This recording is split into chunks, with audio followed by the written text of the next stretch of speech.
This is just the beginning.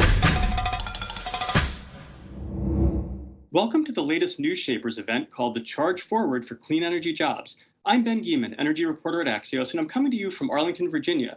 Thank you to Bank of America for making this conversation on clean energy jobs possible as we kick off Axios' Climate Week programming. Welcome to our audiences on Facebook, YouTube, Twitter, LinkedIn, and on Axios.com. Please join the conversation today on Twitter with @Axios and #Axios Events. Over the next 30 minutes, I'll be joined by my colleague, Andrew Freedman. We'll unpack the latest updates to the infrastructure and budget bills and discuss what building a fair economy with quality clean energy jobs could look like. Our first guest is the Senator from California, Senator Alex Padilla, joining us from Los Angeles. Senator, thanks for being with us. Good to see you, Ben. Thank you for having me. Obviously, a timely and important topic here. I 100% agree. And I'd actually like to start with how you think the bipartisan infrastructure bill and the separate multi-trillion-dollar legislation that Democrats are trying to move through the budget process will create green energy jobs going forward. And I'd also like to get a sense of what are your top priorities for these measures? Sure.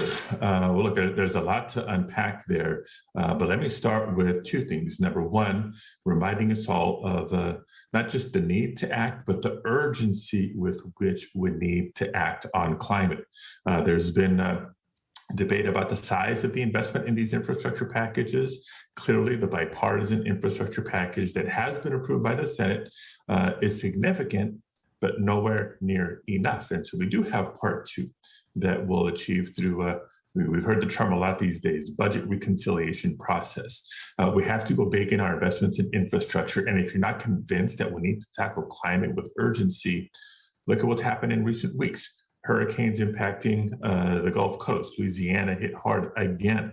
The flooding that it caused in the Northeast, New York, New Jersey, other areas. And of course, many parts of the West, including my home state of California, suffering from yet another record-setting wildfire season. And so with the extreme weather patterns, the sustained drought in California and elsewhere, that should be all the evidence we need to go big on climate. And we have such a unique opportunity at this time. In terms of some of the elements, the other point I wanted to make is looking to build on a lot of experience and proven policies that have played a role in the state of California. When I was in the state Senate, I served as chair of the Committee on Energy, Utilities, and Communications, where at the time, for example, we used the Recovery Act dollars coming to California to help fund our California Conservation Corps for things like energy audit and some of the energy efficiency projects. So it's a great foundation to point to when I say here and now, one of my big priorities is the Climate Conservation Corps that we're trying to fund through this infrastructure packages, plural. We know we can tackle climate. We know that we can retrain workers or train younger workers in jobs for the future as well, and frankly, help address not just economic justice issues, but economic justice issues because of some folks that have been shut out of these investments in the past. Another area that we build on some of California's experience is our shift to renewable energy, including providing incentives for more solar, more wind, et cetera. So the clean energy tax credit that's being negotiated, I think is an important key part. And finally, the Clean Tech Accelerator that you're hearing about. In California, I authored the manufacturing tax incentive that started with clean tech, has been brought into other areas of advanced manufacturing. But we don't want to just invest in renewable energy sources, but try to bring a lot of the investment and job creation opportunity here. You mentioned some of the extreme weather that of course, has had a very dramatic and tragic toll on your state, but really nationwide, as you were walking me through. Do you get a sense that some of these events that we're seeing, be it the wildfires or the flooding or other events, is that influencing the politics of this on Capitol Hill? I do think it is, and I'll give you, what I point to as Exhibit A. Several months, and we're referencing the recent hurricanes, the recent wildfires, but if we take ourselves back a few months, you'll remember the ice storms in Texas that shut down the grid and had other devastating impacts, not just on Texas, but on Texans specifically. So that, I think, created an opportunity for me to reach out to my colleague from Texas, Senator Cornyn, and on a bipartisan basis, suggest that we put federal funding and federal resources at play to partner with utilities for the purpose of investing in the electrical grid, not just from a reliability standpoint, but from a resiliency standpoint. And when we're modernizing the grid, we also know that we're making the grid more efficient, reducing emissions, having the environmental benefits of that. And so for better and for worse, sometimes it does take natural disasters like this to maybe change the politics and the discourse a little bit. Our measure, which was at first introduced as a standalone Power On Act, was so popular on both sides of the aisle that it got absorbed into the bipartisan infrastructure package. The only change they made is they multiplied the amount of money we were asking for by 5. And so glad to see that it was approved by the Senate. Can't wait for it to get to the president's desk for signature. And of course, that legislation, which obviously has bipartisan support, is, however, on some level tethered to the plan that the Democrats, that your party is trying to move through the budget process. I'm wondering, you're really trying to sort of thread the needle with that one, because of course it requires you having every Senate Democrat on board. Are you optimistic that Senators Manchin and Sinema, who are perhaps the most high-profile senators with some concerns about this measure, do you think they can be sort of brought to yes? And have you had discussions with them that sort of lay out the case that you just offered to me? Yeah, look, I do believe we're going to get to yes at the end of the day, and that end of the day is going to be in the weeks ahead, not the months ahead, because of the urgency that I just laid out. I mean, the flooding that I spoke to maybe didn't impact West Virginia, but there's going to be other priority elements of the infrastructure package that my friend Senator Manchin is going to want and prioritize. I know Senator Sinema, representing Arizona, is also familiar with the wildfires and the increasing heat. And for all of us, I mean, to look at the most recent report issued by the leading scientists on climate change, that it's not just 25 years from now and the potential impact of a 1.5 degree increase in average temperature. But again, the impact that we're seeing now, we need to act with urgency. We need to act boldly. That's half the equation. So it's okay to have questions on what the price tag is, but of equal importance is knowing that we're doing this in a fiscally responsible way, making sure that multinational corporations and the wealthiest families in America are paying their fair share of taxes and recovering additional tax revenue for the state by increasing the capacity of the IRS to enforce existing tax laws. So it's not just deficit spending for deficit spending sake. We know there's a just, progressive way to fund this. We know the need and the urgency with which we need to invest in our infrastructure. And we haven't even started talking, by the way, about childcare, housing, healthcare, education, and more. You mentioned sort of the emerging scientific information and the very recent report from the United Nations Scientific Panel. The United Nations is also convening this kind of critical, perhaps even make or break global climate summit later on this fall. To what extent does the Biden administration need to walk into this summit with this legislation passed? I guess what I'm trying to say is, if the negotiations over this bill go on and delay and go on further into perhaps into the winter, do you think that's going to affect the United States' ability to bring other countries on board to sort of address what, of course, is a global emissions problem? Yeah, no, I think it would be a huge boost to President Biden and the administration's efforts to bring the rest of the world along. He can talk the talk, and I think he does have a lot of goodwill with leaders around the world, but it's always so much more impactful when you say just not what we're saying, but what we're doing in the United States. I do think people look at President Biden and say, there's a new day. This is not the Trump administration anymore, but it's one thing to walk the walk, talk the talk. It's another thing to walk the walk. And so I'd love to have Congress have acted by then so that we can demonstrate to our partners globally that we're walking the walk. And Senator, staying in your home state of California, we just had the governor who appointed you to your current seat, but of course you've had a long history in California politics and policy. He has just kind of beat back this effort to recall him.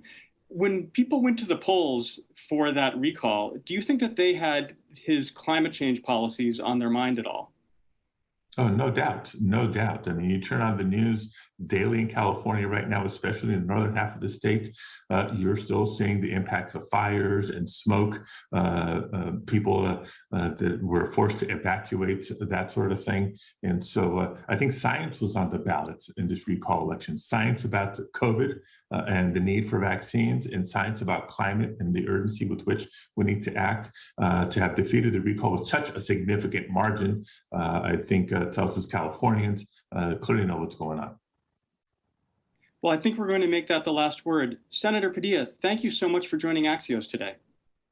Thank you so much. Can't wait for the next one. Thank you. And next we have a video from our sponsor, Bank of America. Philanthropy is important, but not nearly enough to address the world's issues. If you do a commercial bank, a development bank, a nonprofit, even a private equity fund, and you blend all of our work together, we can stand up things just we couldn't have done before. And we have examples now of that. It's a wind farm in the North Sea. It's 30,000 solar paneling of homes in Spain. And in the case of water.org, Gary White opened a checking account. We get involved in a local level. We contributed some money to his cause. And as time went on and his goals and his vision grew, we grew in terms of our giving. They came forward with an idea of creating a fund. It's simply this, a pretty safe investment. You would get about a 3% return, which is better than what you'd get from a government bond. So this is a way to sustain and to grow it over time. $50 million is a lot better than, $500,000 at a time.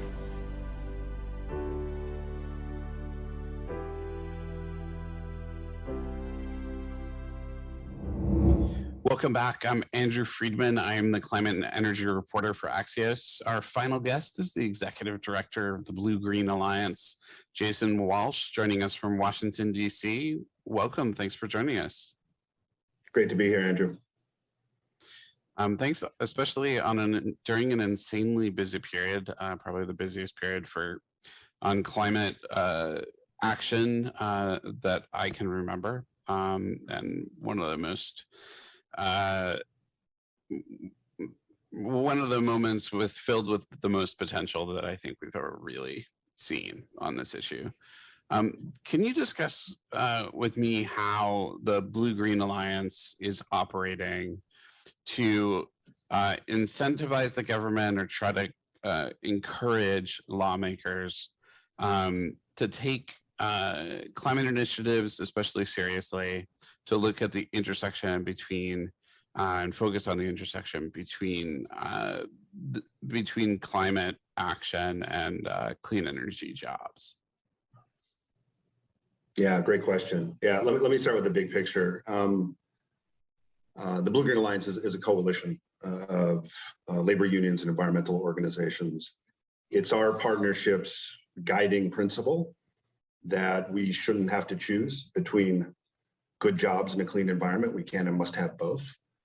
We are now in a unique moment in which we can advance policy solutions and make policy choices as we design budget reconciliation legislation to rebuild our economy to be cleaner and stronger and more equitable. I think as a country, we have learned relearned pretty painfully over the last couple of years, just how many workers are living paycheck to paycheck, how weakened we are by economic and racial inequality, how deeply we are in the midst of a climate emergency. We have the ability with budget reconciliation to advance solutions to these crises that are as mutually reinforcing and intersecting as their causes. And we feel like we can't afford not to take advantage of this opportunity. And On the jobs piece, being a coalition that some would have thought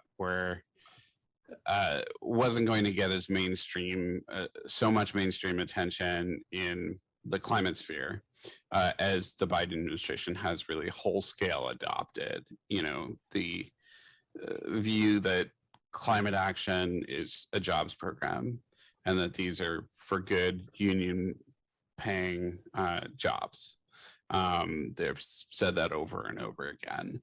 And I'm just curious how you see the balance coming out between if we make these once in a generation investments in clean energy versus where we are now, where we have been just on the number of jobs involved in these energy technologies and maybe some of the wages involved. Like, how big of a gain do you see this being? And do you think that lawmakers get that? Because there's still rhetoric up on Capitol Hill about, this costing jobs potentially.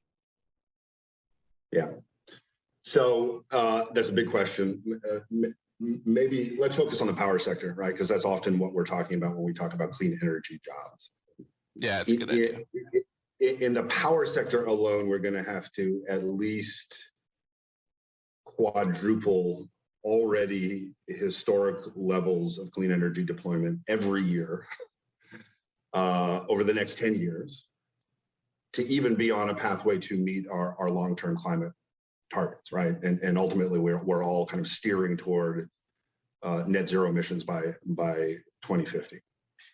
If we get the policies and investment levels right, we will have to manufacture, install, operate, maintain, retrofit an enormous amount of new clean generation and new energy efficiency technologies. And that will create a huge number of new jobs. There are different analyses out there. The one that I think is really succinct and powerful is by the Rodian Group. They estimate that on net, we're looking at every year, again, just in the power sector, 600,000 new jobs created. So that's a big deal. That's a lot of jobs.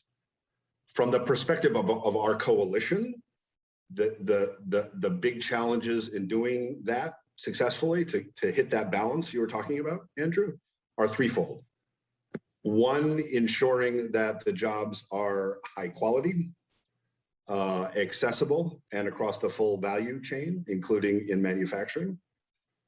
Two, targeting investment and the jobs it creates to communities and parts of the country that need it the most and where that investment and job creation has lagged today. And three, ensuring that the workers and communities that have relied economically on fossil energy and that have powered this country for generations are not left behind as we make this transition. To date, we don't think we've met any of these three challenges particularly well as a country. Not enough of the clean energy jobs that have been created are high quality and union, and we can talk about that a little bit more if you want to geek out about the numbers. They have not been created at scale in some of the communities that need them the most, in parts of the country that need them the most. And the lived experience of workers dislocated from incumbent industries, coal mining, power plants, doesn't meet any reasonable standard of fairness and justice. That said, I think with budget reconciliation, we are making some really exciting progress in meeting some of these challenges. So, as you know, because you report on it, committees in the House have been marking up reconciliation bills this week and last week. The House Ways and Means Committee has jurisdiction over clean energy tax credits, which has been our principal deployment driver federally for clean energy jobs over the last decade, probably will continue to be over the next decade. That committee, in their markup, extended a full suite of refundable clean energy tax credits, which is essential, but also, and crucially, includes a set of labor and domestic content standards attached to that investment that we think will raise the floor of job quality and job access in sectors like wind and solar, and just as importantly, build out the manufacturing supply chains for these technologies in the United States. So we've got a lot of work to do, and there are a few areas where we're still not hitting the mark, but this embodies sort of why we're so excited about the potential of budget reconciliation to move this country in the right direction, not just in terms of meeting our climate goals, but in meeting our equity goals as well. And can you just briefly address some of the tensions there in some of these provisions where, for example, for the EV tax credits, there's a provision in there, for, I think for the House bill, with bigger tax incentives for EVs that were produced with union labor compared to ones that were not. Some car companies are pretty up in arms about that provision, saying if you want to incentivize EVs, don't punish companies that don't have a unionized labor force. Are there things like that that you guys are encountering, and if so, how are you tackling them? And we only have a minute and a half left or so that's going to be a challenge just to address that question. But I'll be quiet now and let you do that. Yeah, I mean, you mentioned the EV tax credits; those are historic, and really change the status quo. And I think appropriately, again, lift up the floor of job quality and ensure that we are, as we make this fundamental transition from internal combustion engines to EVs, that U.S. manufacturers based here and U.S. workers gain the full economic benefits of this transition. Right now, we are far behind China in particular in terms of manufacturing the components that go into electric vehicles. We have to catch up if we're going to make this transition in a way that delivers real benefits. And I think is absolutely essential. Yes, there are going to be some auto companies that are going to complain, but we also have auto companies that have expressed support for these provisions. We have the full range of our coalition, from environmental partners to labor unions, in support of these kind of conditions, and we think we can get it done. Well, thank you. Thank you for your time and for your insights. And we next have a second video from our sponsor, Bank of America.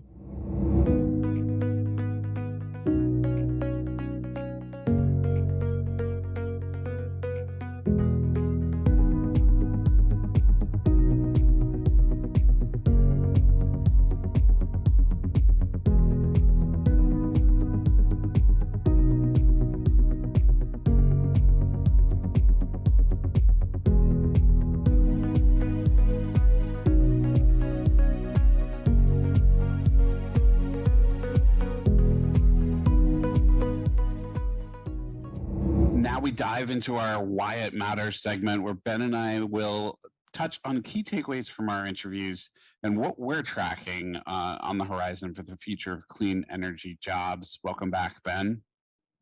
Hey, Andrew, how are you? I'm doing all right. So I'm curious about the key takeaways from your conversation and sort of how the senator sees things playing out from here.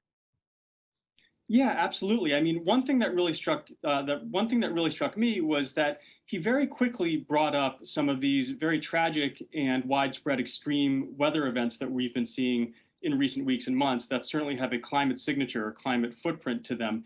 And so that got me thinking that, one thing that's really important to watch is to what extent will these wildfires in California and the storms and hurricanes hitting the Gulf Coast and flooding all the way into New York and New Jersey, to what extent will that have any political ramifications in terms of creating some more urgency around this legislation, or perhaps even swaying some votes? I mean, obviously there's razor thin margins in both chambers. Another thing that I thought was interesting was the senator seemed, I can't put words in his mouth, but I would say that he seemed fairly bullish on the ability to ultimately get the support at the end of the day of Senators Sinema and Manchin in the Senate. And of course, in a 50-50 Senate, on the reconciliation package, the Democrats' only plan, they can't afford to lose a single vote. So those negotiations and probably back channel and informal talks between all of those, between different senators, are going to be really important. So he seemed to think that there was a light at the end of the tunnel in this very sort of, fraught and high-profile effort to secure the support of those lawmakers.